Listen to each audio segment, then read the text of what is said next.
Mil dias de guerra, Rússia e Ucrânia, e o presidente ucraniano Volodymyr Zelensky mira solução diplomática até 2025. Vamos falar mais sobre as expectativas de um possível cessar-fogo com a professora de Relações Internacionais, Mariana Maranhão. Muito bom dia, seja bem-vinda aqui ao Jornal da Manhã. Bom dia, é um prazer estar aqui com vocês. Professora, a gente começa aí falando, um possível cessar-fogo, parece que está bem longe, mas eu gostaria de saber quais são aí os principais fatores que têm influenciado a evolução do conflito. Já são 1000 dias, de conflito, quando se lembra lá de fevereiro de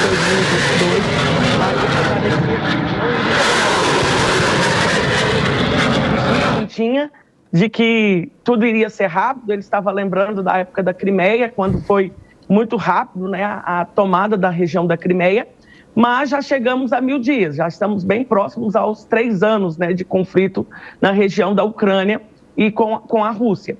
E temos observado que, principalmente, a vitória do Donald Trump tem mostrado um outro cenário, que provavelmente estamos aproximando de um cessar-fogo. Não sei se um acordo de paz, um acordo colocando fim realmente ao conflito, mas tudo indica que talvez um acordo de cessar-fogo entre os países.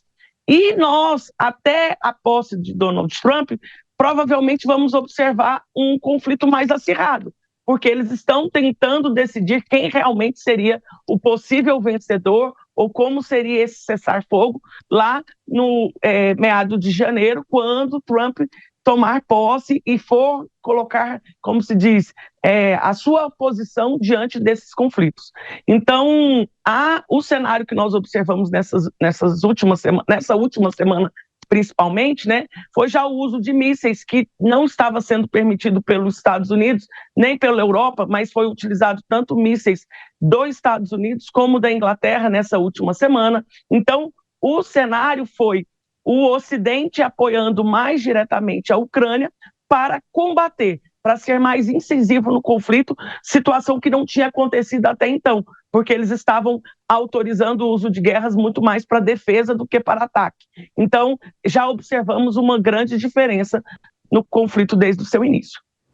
Então, mas uma diferença para pior, professora? Agora, a senhora imagina que o cessar-fogo virá com a posse de Donald Trump, mas sob quais condições? Porque aquelas, em tese, oferecidas por ele para acabar com a guerra em 24 horas, como ele disse, pressupõe a entrega de território ucraniano para a Rússia ou não? Isso é uma situação bem delicada, porque a gente não sabe se seria essas 24 horas, como ele argumentou ao longo de toda a campanha, que ele conseguiria pôr fim a essa guerra em 24 horas, mas não é um cenário tão simples, Por isso que a gente está observando que, infelizmente, nesses próximo mês vai ser acirrado esse conflito, justamente para se estabelecer quais são os limites, dessa situação entre os países.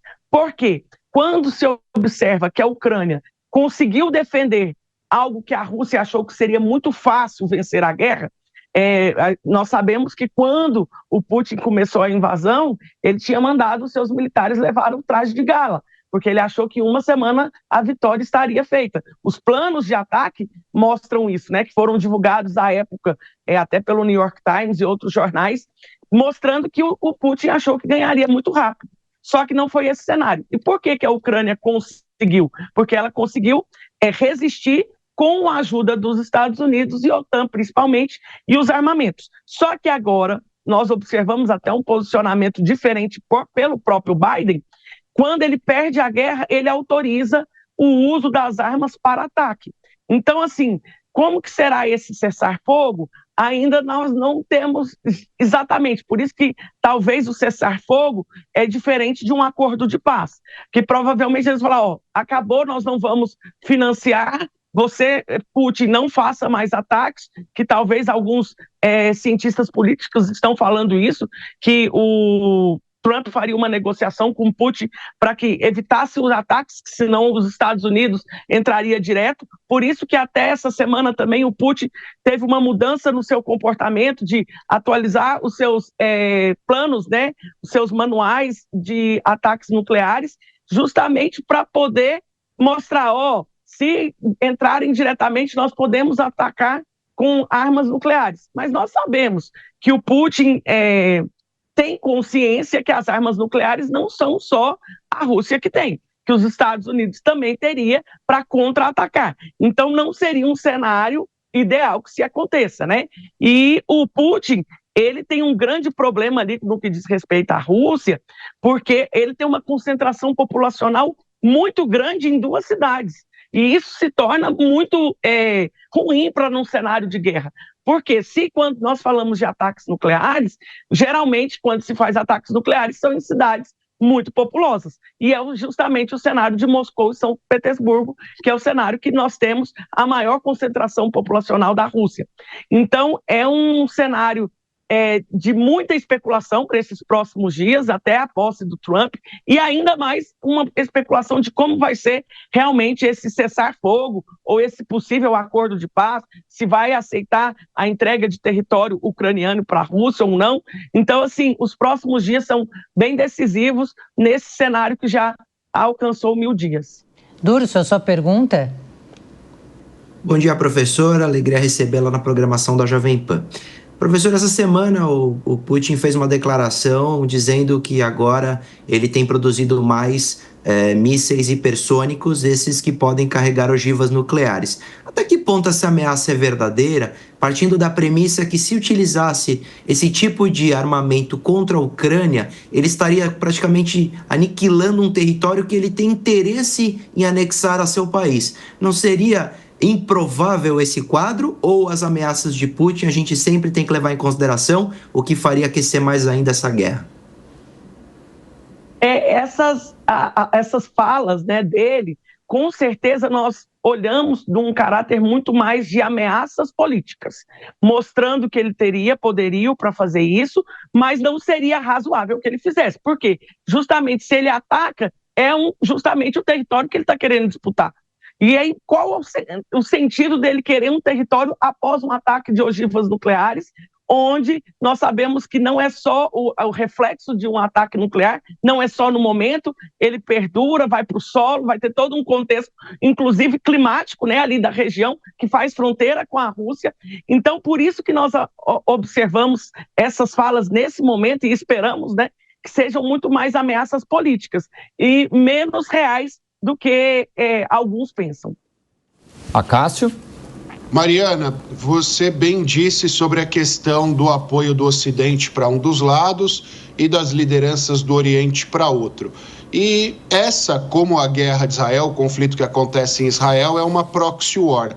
Então, olhando para o outro lado, havendo um cessar-fogo na guerra entre Rússia e Ucrânia, isso pode surtir algum efeito no conflito do Oriente Médio, ou são 2 circunstâncias bem diferentes que não se comunicam? Não, eu vejo uma relação bem direta, sim, entre os 2 conflitos. Lógico que o da Ucrânia começou bem antes, né, lá em fevereiro de 2022, o de Israel contra o Hamas em outubro de 2023, mas os 2 têm os mesmos atores, né? Que nós chamamos isso nas relações internacionais. Porque por trás disso tudo, nós conseguimos ver blocos aliados. E eu acredito que um cessar-fogo na Ucrânia estaria diretamente, sim, relacionado a um possível cessar-fogo em Israel com o Hamas. Até a reportagem, né, antes de começarmos, estava justamente falando sobre isso, que o Trump ele tem um apoio muito mais direto a Israel. Então, bem provável que talvez alcance até um cessar-fogo antes de Israel do que talvez o da Ucrânia. Então, a situação nesse momento, ele tem uma relação direta. E por isso que muitos falam que nós estamos vivendo uma nova Guerra Fria, porque são os blocos, né? Ocidente e Oriente, com seus atores bem semelhantes nesses 2 conflitos. Muito bem, nós conversamos com a professora de Relações Internacionais, Mariana Maranhão. Muito obrigada pela sua participação aqui no Jornal da Manhã e um ótimo dia. Muito obrigada a vocês, estou sempre à disposição.